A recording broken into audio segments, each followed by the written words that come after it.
se ha confirmado el primer caso de infección COVID-19 en nuestro país. Soy Valeria María Teguiterri, tengo 32 años, soy docente de profesión, trabajo en la educación secundaria y estoy comunicándome desde Santa Anita, Lima. La semana, por ejemplo, fue terrible, ¿no? Las llamadas eran hasta la 1 de la mañana, los mensajes. Ahorita, por ejemplo, todavía no tenemos una nómina escolar, los estudiantes van llegando y cada semana hay que ir adaptando, cambiando, haciendo documentos. Entonces el trabajo, en el caso como docente, es el doble o hasta el triple, ¿no? No hay un horario, yo trabajaba 32 horas porque trabajo jornada escolar completa, estoy trabajando más de 32 horas a la semana, ¿no? Y aparte de las labores domésticas, el tema del acompañamiento, como digo, ¿no? de mi hija en las clases también es complicado porque es una pequeña de 4 años que se aburre. O sea, por ejemplo, el programa de televisión no es atractivo para ella. Hay también que estar ahí motivando, incentivando, ¿no? Y no es mi nivel porque yo no soy de inicial. Entonces es mayor recarga, ¿no? Entonces ha sido bastante complicado porque te cambia las rutinas, ¿no? Hasta el hecho de salir, hacer entender a la familia que no tienen que salir, es complicado, ¿no? Y hay una mayor recarga. Va a haber mucha gente que va a tener problemas en el tema de salud mental y emocional, que ya de por sí nuestro país estaba en crisis, esto se va a ver acrecentado, ¿no? Porque hay demasiada recarga, sobre todo, creo yo, en el caso, por ejemplo, sobre todo de las mujeres que tenemos que hacer el teletrabajo, encima de las responsabilidades propias de criar un hijo, de las responsabilidades domésticas, y la misma parte de la condición emocional que nos cargan a las mujeres también, entonces es mucha mayor la carga. Poco a poco hay que tratar de aprender a manejar.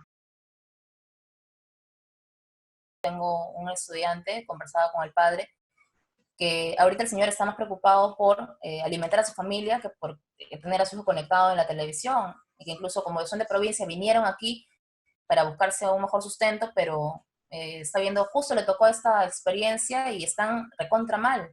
Entonces su prioridad ahorita es el alimento. Entonces ves esas cosas, las tienes de manera cercana, los índices de violencia que siguen habiendo, porque también hay estudiantes que nos mencionan que como no se logran organizar, por ejemplo, en la familia, ese tema de las tareas escolares, el tema de las responsabilidades, está abriendo fricciones y obviamente hay más maltrato en los hogares, a pesar de que, por ejemplo, es más complicado comunicarse con ellos, que tengan la confianza de contar lo que, por ejemplo, podíamos lograr en una hora de clase, el ganarte la confianza y que el docente pueda decir. Ahora muchas veces los mecanismos por los cuales se comunican contigo son por los celulares de los padres, entonces esa confianza como que es más difícil poder ganarla, o que el estudiante tenga la libertad de pedir ayuda, como lo podía hacer en un espacio de clase. Entonces también un poco que te frustra el no poder intervenir en esos momentos cuando hay ese tipo de problemática. Entonces todavía nos cuesta adaptarnos y nos cuesta saber qué mecanismos vamos a poder tener para llevar, por ejemplo, lo que queda del año, porque en el caso de la educación, esto se viene para todo el año. Yo particularmente he insistido siempre que el hecho de prohibir celulares en los colegios también era innecesario, porque ya el estudiante vive con el celular, tiene el celular y hay que usarlo como un recurso didáctico y pedagógico. El tema es cómo haces que se use en tu espacio de clase. Entonces yo he sido bastante clara siempre en eso de que había que aprovechar el recurso más no sancionarlo. Este tema de las TICs ya en el nuevo currículo nacional ya se ha hablado de una competencia transversal, o sea que era necesaria desde el 2018. En el año pasado, 2019, ya se aplicó esa competencia y evaluábamos con esa competencia, y eso lo que exigía era que el gobierno capacite a los maestros justamente en el uso de las TICs. Si tenemos en consideración que la mayoría de maestros son una generación mayor, porque se van nombrando cada vez menos maestros, hay menos maestros de una generación joven que manejan las tecnologías, con mayor razón se debió capacitar previamente si ya se pensaba trabajar de esta forma. En cambio ahora, por ejemplo, cuesta a muchos maestros y a nosotros que somos de alguna manera una generación más joven del magisterio nos cuesta adaptarnos todavía a ese tipo de trabajo. A los maestros de una generación mayor les cuesta aún más el tema de estar usando el WhatsApp, estar usando los celulares, y si no manejan ellos esas herramientas, ¿cómo van a ayudar y facilitar a los estudiantes que la usen? Eso por un lado. Lo otro, que lo único que nos queda, por ejemplo, en el caso de la escuela pública, es lo más avanzado que tenemos es el uso del WhatsApp, porque nuestros estudiantes no tienen el internet para poder usar, por ejemplo, el Zoom u otro tipo de plataformas. Se le acaban los megas. No pueden ni siquiera ingresar a la plataforma de Aprendo en Casa porque descargar el PDF le gasta los megas. Entonces, ¿qué es lo que tenemos que hacer nosotros? Descargarlo y hacerlo como una captura para que la imagen sí lo puedan leer por el WhatsApp. Tenemos estudiantes que ahorita, por un tema de vacaciones, estuvieron en la sierra, en la selva. Ellos solamente tienen acceso a la radio. pero la radio no programa todas las áreas como están en la plataforma, entonces hay que enviarles y hay que esperar a que ellos busquen su conexión para poder ingresar. Entonces, obviamente es necesario, pero eso está evidenciando aún más las brechas que hay en el terreno educativo. O sea, la educación está en crisis y es por eso que esto no está funcionando. A pesar de que sí era necesario, no está funcionando. Y se podría entrever de que lo que se busca es, viendo los programas, nada más también es entretener al estudiante o suplir, ¿no? Porque obviamente lo que presenta no es lo que es una sesión de aprendizaje. O sea, no es lo que nosotros nos evalúan, nos exigen, porque en el programa de televisión ponen una cosa, pero al momento de que tenemos que llenar las fichas nos piden otra cosa, nos piden las competencias, nos piden un montón de cosas. Entonces, hay una gran inversión, pero ¿hacia dónde está apuntando? ¿Realmente va a haber logros en los aprendizajes de los estudiantes?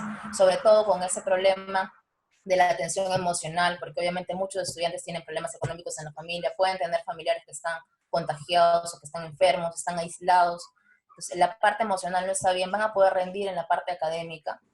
Entonces, no ha habido tampoco ahí un soporte emocional oportuno, ¿no? De repente priorizar la parte emocional primero, ¿no? De repente la parte de tutoría, que será necesario el acompañamiento, y no ir tanto a la parte cognitiva, ¿no? La parte de los aprendizajes, las áreas curriculares, porque es una sobrecarga. Muchos mencionan que sienten que hay una saturación, que tienen miedo, la mayoría de estudiantes tienen miedo a contagiarse. Entonces la parte emocional, por ejemplo, no se está trabajando y eso es resultado de que no se entiende la educación como una formación integral del estudiante, sino porque que se sigue viendo la educación como una mercancía. Entonces no entendemos que estamos formando seres humanos y no se está entendiendo la problemática que tiene ese ser humano que estamos formando. Entonces, creo yo que es un experimento improvisado. Se señala que eso ya se venía trabajando, pero si realmente se venía trabajando, si ya se aplicaba el tema de las TIC, ya se estaba pidiendo trabajar con eso, se debió capacitar a los maestros, se debió ir creando plataformas. Hay una plataforma que es Educa, en donde hay capacitaciones para los maestros, hay acceso a los estudiantes, se pudo haber habilitado esa plataforma, se pudo ver la forma de garantizar el uso de Internet para los estudiantes. Entonces yo particularmente creo que esto va a ser un pasar simplemente por pasar el año escolar, por cumplir, pero dudo mucho que vaya a significar realmente logros de aprendizaje significativos. Y podría, a su vez, traer, aparte de que está trayendo a nosotros recarga laboral y presión y todo lo demás como maestros, somos adultos, de alguna manera podemos manejarlos, pero los adolescentes, los pequeños, es más complicado. Y sobre todo teniendo en cuenta que hay muchos índices de depresión, de estrés, intentos de suicidios que hay también con los adolescentes, entonces creo yo que es demasiada carga, ¿no? Creo yo que este experimento a la larga, porque incluso ahora han dicho que van a incrementar las horas, entonces eso también, ¿qué resultados va a tener, ¿no? A los estudiantes? Porque muchas veces los papás que salen el día a día a trabajar, los dejan y tienen ellos que asumir la responsabilidad en el hogar, en qué momento van a hacer las tareas, va a generar más fricciones y el tema de la violencia familiar se va a seguir evidenciando.